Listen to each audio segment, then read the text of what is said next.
Bismillahirrahmanirrahim. Baiat Aqabah pertama.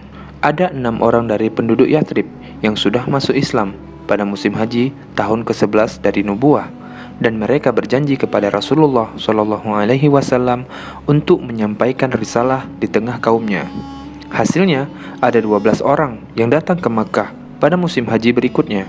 5 orang di antara mereka adalah 6 orang yang sudah berhubungan dengan Rasulullah SAW sebelumnya. Orang ke-6 yang tidak ikut bergabung kali ini adalah Jabir bin Abdullah bin Ri'ab.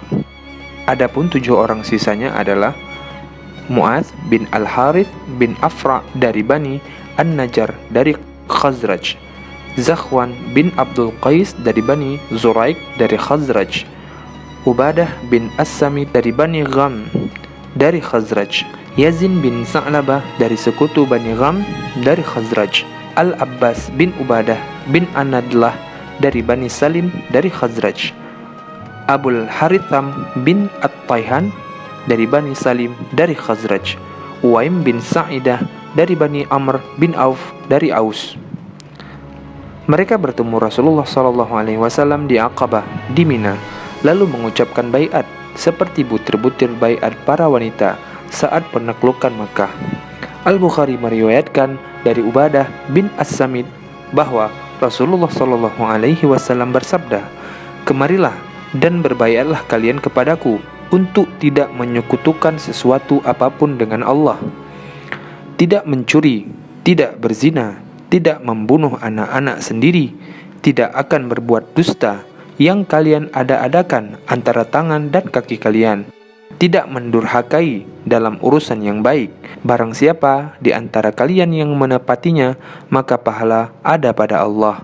Barang siapa mengambil sesuatu dari yang demikian ini, lalu dia disiksa di dunia, maka itu merupakan ampunan dosa baginya. Dan barang siapa mengambil sesuatu dari yang demikian itu, lalu Allah menutupinya, maka urusannya terserah Allah, jika menghendaki dia menyiksanya, dan jika menghendaki dia akan mengampuninya." Lalu aku pun berbaiat kepada beliau. Duta Islam di Madinah.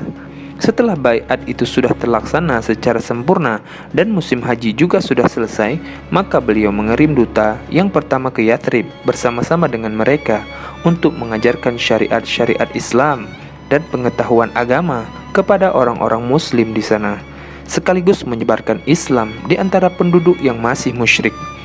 Tugas sebagian duta ini diserahkan kepada seorang pemuda Islam yang termasuk pendahulu masuk Islam, yaitu Mus'ab bin Umair al-Abdari.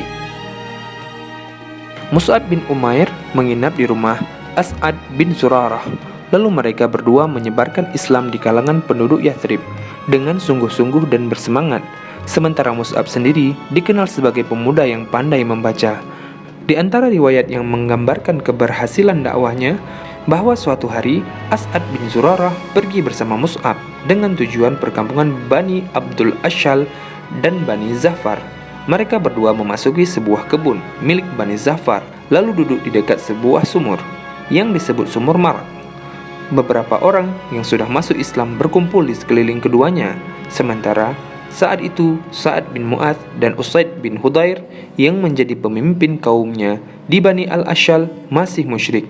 Tatkala keduanya mendengar kedatangan As'ad bin Zurarah dan Mus'ab bin Umair, Sa'ad berkata pada Usaid, "Pergilah dan temuilah 2 orang yang datang untuk membodohkan orang-orang yang lemah di antara kita. Hardiklah dan halangilah mereka berdua agar tidak mendatangi perkampungan kita, karena As'ad bin Zurarah masih terhitung anak bibiku. Andai kata tidak ada hubungan kekerabatan, tentu aku sendiri yang akan menghadapinya."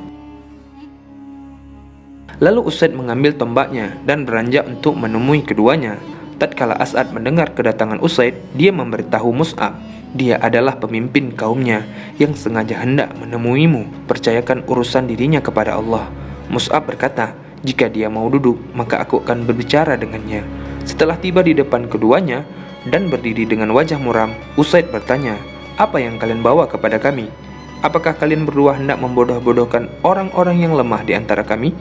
Jauhilah kami jika kalian ada keperluan untuk diri kalian." Mus'ab berkata, "Silahkan duduk agar engkau bisa mendengar apa yang hendak kusampaikan. Jika engkau suka terhadap sebagiannya, maka engkau bisa menerimanya, dan jika engkau tidak menyukainya, maka engkau tidak perlu menerima apa yang tidak engkau sukai. Engkau cukup adil, kata Usaid, sembari menancapkan tombaknya di tanah lalu duduk. Mus'ab menjelaskan Islam dan membacakan ayat-ayat Al-Quran kepadanya. Mus'ab berkata, "Demi Allah, aku sudah bisa melihat rona Islam di wajahnya sebelum dia sempat berbicara. Aku bisa melihatnya lewat keceriaan wajahnya dan bibirnya yang komat kamit. Alangkah bagus dan indahnya hal ini," kata Usaid. Lalu dia bertanya, "Apa yang harus dilakukan jika hendak masuk agama ini?" Mereka berdua menjawab, "Hendaklah engkau mandi, membersihkan pakaian, kemudian memberikan kesaksian yang benar, kemudian sholat 2 rakaat." Usaid langsung beranjak, mandi, membersihkan bajunya, membaca syahadatain, dan sholat 2 rakaat. Setelah itu dia berkata, "Di belakangku ada seseorang laki-laki. Jika dia mengikuti seruan kalian berdua, maka tak seorang pun kaumnya yang menyalahinya. Saat itu pula aku membawa dia ke hadapan kalian berdua." Orang yang dimaksud adalah Sa'ad bin Mu'adz. Usaid mengambil tombaknya lalu pergi menemui Sa'ad yang duduk-duduk bersama kaumnya di balai pertemuan. "Aku bersumpah demi Allah bahwa Usaid mendatangi kalian saat ini dengan rona wajah yang berbeda dengan saat dia meninggalkan kalian," kata Sa'ad kepada kaumnya. Tatkala Usaid sudah berada di balai pertemuan, Sa'ad bertanya, "Apa yang telah engkau lakukan?" Usaid menjawab, "Tadi aku berbicara dengan 2 orang. Demi Allah, aku tidak melihat 2 orang itu mempunyai kekuatan. Aku sudah melarangnya, namun keduanya justru berkata, 'Kami akan melakukan apa yang engkau sukai.'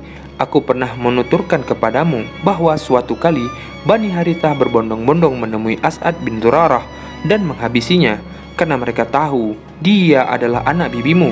Dengan tindakan itu, mereka hendak melanggar perjanjian denganmu." Karena diingatkan dengan peristiwa tersebut, Sa'ad bangkit dengan marah, mengambil tombaknya, lalu menghampiri As'ad bin Zurarah dan Mus'ab. Tetapi tatkala Sa'ad melihat keduanya yang duduk tenang-tenang saja, barulah dia menyadari bahwa Usaid bermaksud mengakalinya agar dia bisa mendengar apa yang disampaikan mereka berdua. Dengan wajah cemberut, Sa'ad berdiri di hadapan mereka berdua. Lalu dia berkata kepada As'ad bin Zurarah, "Demi Allah, wahai Abu Umamah, kalau bukan karena ada hubungan kekerabatan di antara kita, aku tidak menginginkan hal ini terjadi. Engkau datang ke perkampungan kami dengan membawa sesuatu yang tidak kami sukai." Sebelum Sa'ad muncul, As'ad sudah memberitahu Mus'ab, "Demi Allah, seorang pemimpin yang di belakangnya ada kaumnya telah mendatangimu. Jika dia mengikuti seruanmu, maka tak seorang pun di antara mereka yang akan menjauh darimu." Mus'ab berkata kepada Sa'ad bin Mu'adz, "Bagaimana jika engkau duduk dan mendengarkan apa yang aku sampaikan? Jika engkau suka terhadap sesuatu yang aku sampaikan, maka engkau bisa menerimanya. Dan jika engkau tidak menyukainya, maka kami akan menjauhkan darimu apa yang tidak engkau sukai." "Engkau cukup adil," kata Sa'ad bin Mu'adz, sembari menancapkan tombaknya lalu duduk. Lalu Mus'ab menawarkan Islam dan juga membacakan ayat-ayat Al-Quran kepadanya. Dia berkata, "Demi Allah, aku sudah bisa melihat ronal Islam di wajahnya sebelum dia sempat berbicara. Aku bisa melihat lewat keceriaan wajahnya dan bibirnya yang komat kamit." Lalu Sa'ad bertanya, "Apa yang kalian lakukan jika kalian masuk Islam?" "Hendaklah engkau mandi, membersihkan pakaian, kemudian memberikan kesaksian yang benar, kemudian sholat 2 rakaat." Maka Sa'ad melakukan semua itu, kemudian mengambil tombaknya dan pergi ke balai pertemuan kaumnya. Tatkala melihat kedatangannya, mereka berkata, "Kami bersumpah demi Allah, dia datang dengan rona wajah yang berbeda dengan saat dia pergi." Tatkala sudah berdiri di hadapan mereka, Sa'ad berkata, "Wahai Bani Abdul Ashal, apa yang kalian ketahui tentang kedudukanku di tengah kalian?" Mereka menjawab, "Engkau pemimpin kami dan orang yang paling jitu pendapatnya serta nasihatnya yang paling kami percaya. Siapapun di antara kalian, laki-laki maupun wanita, tidak boleh berbicara denganku kecuali jika kalian beriman kepada Allah dan Rasul-Nya."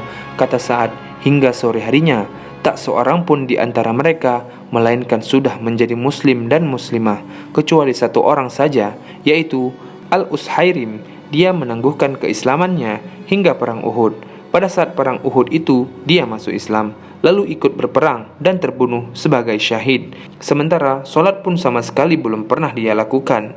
Untuk itu, Nabi SAW bersabda, dia mengerjakan yang sedikit namun mendapatkan pahala yang melimpah. Mus'ab tetap berada di rumah As'ad bin Zurarah, menyeru manusia kepada Islam, hingga tak satu perkampungan pun dari perkampungan-perkampungan Ansar, melainkan di dalamnya adalah sejumlah laki-laki dan wanita yang sudah masuk Islam, kecuali perkampungan Bani Umayyah bin Zaid, Khatmah, dan Wa'il. Di antara mereka ada Qais bin Al-Aslad, seorang penyair yang selalu ditaati kaumnya. Dia sangat berperan menghalangi mereka masuk Islam, hingga saat perang Khandaq pada tahun kelima setelah hijrah. Sebelum tiba musim haji tahun ke-13 setelah nubuah, Mus'ab bin Umair kembali ke Mekah yang menyampaikan kabar keberhasilannya dan keadaan penduduk Yathrib yang sudah memiliki kekuatan dan siap memberi perlindungan.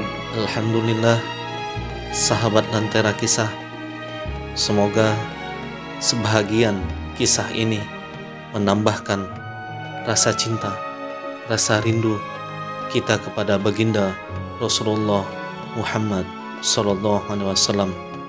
Dukung channel kami terus, sahabat Lentera Kisah, dengan subscribe, like, share, dan komen. Semoga Allah Subhanahu Wa Taala memudahkan sahabat Lentera Kisah untuk haji dan umroh, serta mendapatkan syafaat Rasulullah Muhammad Sallallahu Alaihi Wasallam. Amin ya rabbal alamin.